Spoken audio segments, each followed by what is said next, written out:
De manera que passo la paraula a la senyora Gabriela Serra. Endavant, sisplau. Gràcies. Diputades, companys i companyes que ens heu acompanyat, seré breu perquè em sembla que el més important és que els senyors diputats i les senyores diputades puguin sentir de viva veu del company Samuel, que està recent arribat de Venezuela i que per tant ens porta unes notícies molt fresques. Però sí que voldria compartir amb vostès què és el que un sector important del poble de Catalunya ha fet per al procés veneçolà i què és el que ens ha portat a tenir encara avui permanentment aquesta plataforma de solidaritat amb el procés veneçolà. No cal que els recordi que a Catalunya els exemples i les pràctiques solidàries són venen d'antuvi. Hem sigut un país, som un país profundament solidari amb les causes d'altres pobles oprimits, d'altres pobles exclosos i d'altres pobles que viuen en situació de manca de democràcia. Ho hem demostrat al llarg de la nostra història. Però és curiós, la solidaritat amb el poble veneçolà no va néixer per raons polítiques. La solidaritat catalana amb el poble veneçolà va néixer per qüestions humanitàries. Precisament va ser a finals de 1999 quan es va produir la primera i més gran catàstrofe natural que ha patit Veneçuela, quan uns forts aiguats varen arrasar moltes costes, la part costanera, especialment a l'estat de Vargas. Es van provocar 30.000 morts i desapareguts i més de 2.000 damnificats. Un grup de veneçolans, entre ells aquest company doctorat per les universitats catalanes, van venir a la Casa de la Solidaritat i ens han demanat que per què la Casa de la Solidaritat, on es reuneixen, com vostès saben molt bé, la quasi totalitat dels comitès de solidaritat en diferents i diversos països del món i causes del món, perquè no podíem endegar una campanya de solidaritat amb els damnificats veneçolans tal com havíem fet amb la campanya del mig que va assolar Centroamèrica. Aquests, aleshores eren joves, avui són una mica més grans, aquests joves que van venir, curiosament, eren la majoria estudiants de postgraus i de màsters a Catalunya.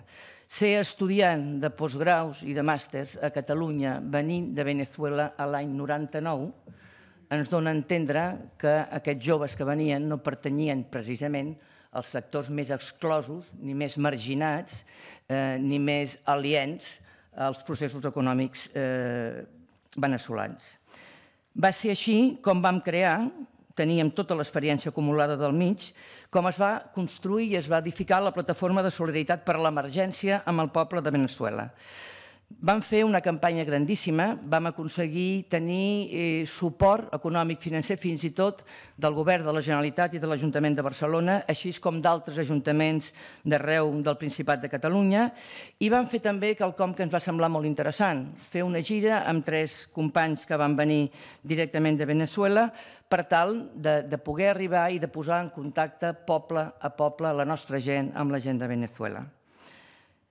Aquesta campanya de la plataforma va acabar amb un acte multitudinari a les Cotxeres de Sants i va significar un procés, curiosament, on els catalans i les catalanes que estàvem en aquesta plataforma, gràcies a la presència i a les explicacions i a les aportacions d'aquests joves veneçolans que teníem, vam començar a descobrir que aquell senyor que en l'any 92 va fer un cop d'estat, aquell militar que en l'any 92 va fer un cop d'estat i que es deia Hugo Chávez, aquell senyor que va fer un cop d'estat contra el govern de Carlos Andrés Pérez, aquell senyor que va fer un cop d'estat en resposta al Caracazo que va costar 3.000 morts, aquell senyor que va fer un cop d'estat, aquell militar que va fer un cop d'estat contra les polítiques de corrupció, contra les polítiques absolutament antipopulars i antisocials, que aquell senyor era president democràticament electe de Veneçuela i que havia endegat un procés constituent amb un ampli marge de participació ciutadana i amb un conjunt de les forces polítiques i socials veneçolanes. Aquest president, aquest militar, aquest senyor, Hugo Chávez, ens va començar a seduir. No ell com a persona, perquè les maneres són diferents, les actituds són diferents, les maneres d'expressar-se divergeixen molt. Nosaltres, com a catalans, som unes persones amb unes certes moderacions i no tenim possiblement la grandiloqüència, l'expansió verbal que es poden tenir, que tenen altres cultures i altres països dintre mateix de l'estat espanyol. Però sí, ens va seduir. Per què ens va seduir? Ens va seduir perquè, gràcies a tota la contrainformació que podíem rebre d'aquests companys i companyes veneçolans, gràcies a tota la documentació que ens aportaven directament des de Veneçuela, vam descobrir que aquestes polítiques i aquesta Constitució representaven quelcom que pel món de la solidaritat era imprescindible. I era en aquell moment reconèixer que s'havia donat la primera revolució democràtica en un país a Amèrica del Sud.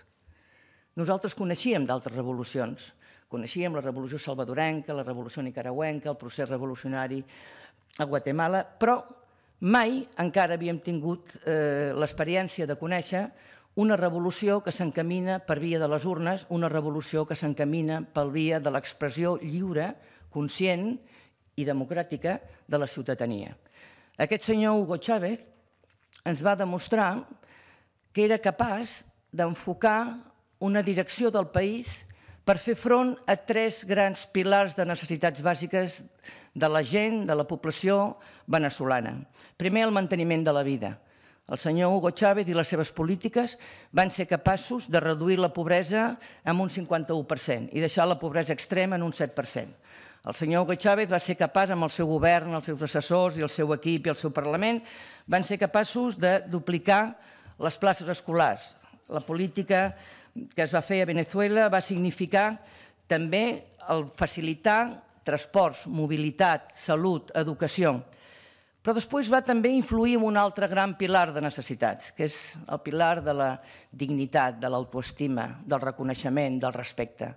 Tots aquests milers, milions de persones que no comptaven, que no eren éssers, que no eren ciutadans, que no pertanyien a la ciutadania que podia opinar, que podia decidir, que tenia poder ni econòmic ni social, totes aquestes masses populars van veure com se'ls facilitava la capacitat de ser subjectes transformadors i de ser subjectes actius i subjectes participatius.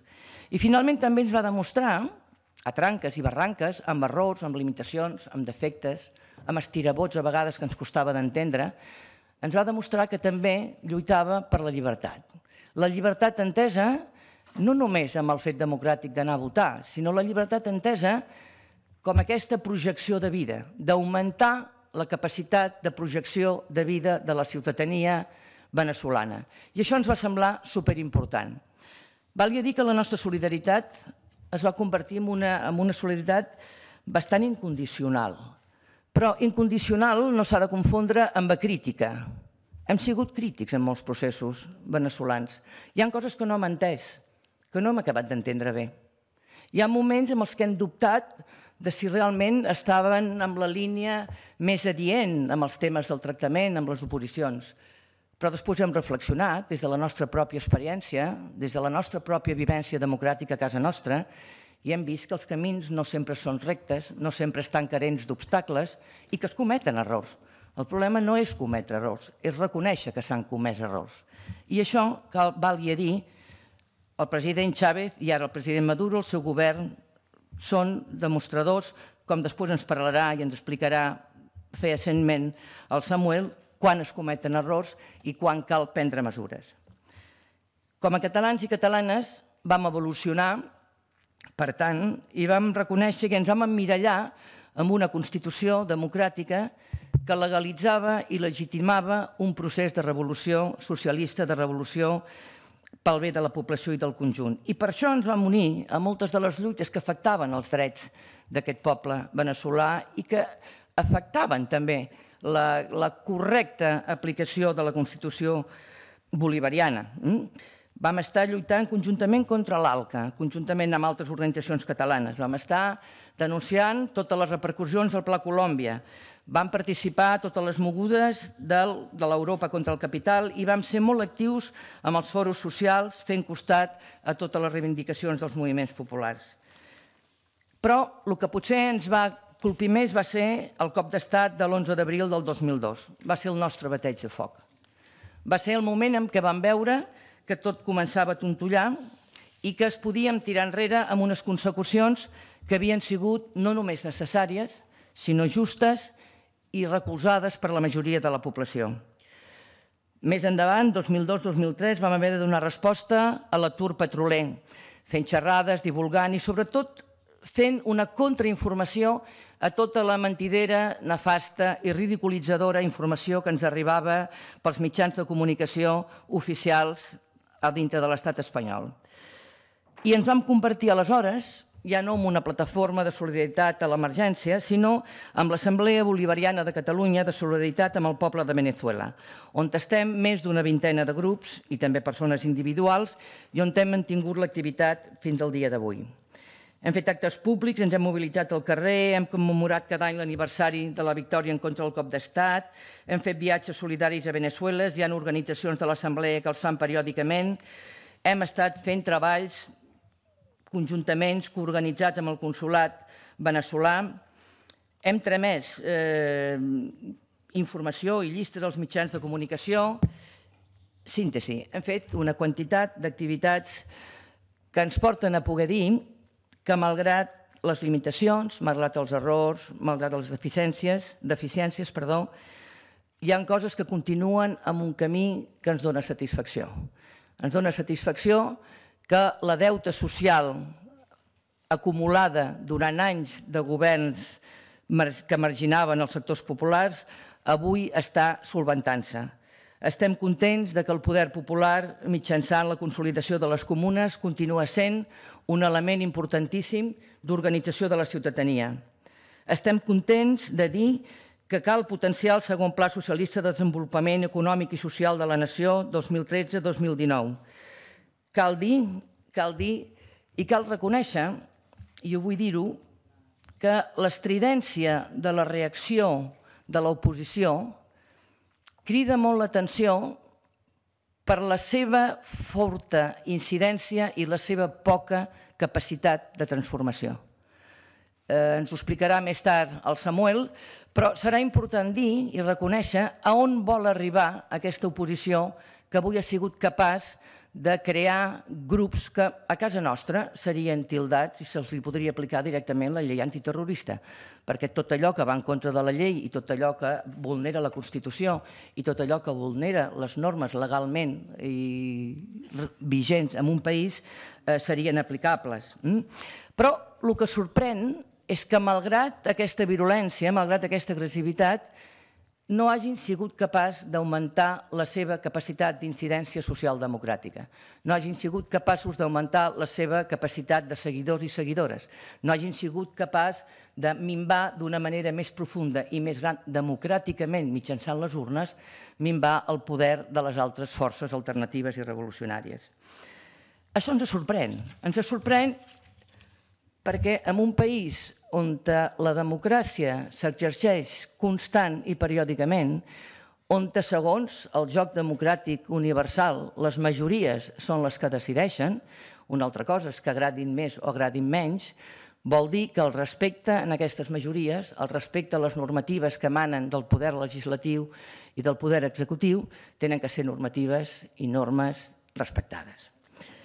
Vull acabar dient que he tingut l'honor de ser citada per l'oposició fa uns moments i sembla ser que fins i tot he sortit en un vídeo on se'm deia que he estat, soc i seré una gran defensora de la desobediència civil. Com a bona pacifista i antimilitarista, que espero arribar a ser, estic en camí, la desobediència civil és una eina de transformació imprescindible quan la democràcia és fallida, quan la democràcia no funciona, quan hi ha lleis que no són correctes, quan hi ha costums que ens ataquen i ens apreten. Però la desobediència civil no té absolutament res a veure amb l'acció violenta. La desobediència civil és un instrument de resistència no violenta activa, legítim, necessari i transformador. Per tant, reclamo a l'oposició veneçolana que faci ús de la desobediència civil en lloc del terrorisme social. Gràcies. Gràcies. Gràcies. Recordar al públic, primer donar la benvinguda a les persones que us heu incorporat, recordar al públic que s'han d'abstenir de fer qualsevol manifestació pública, ja sigui de suport o de desgrat.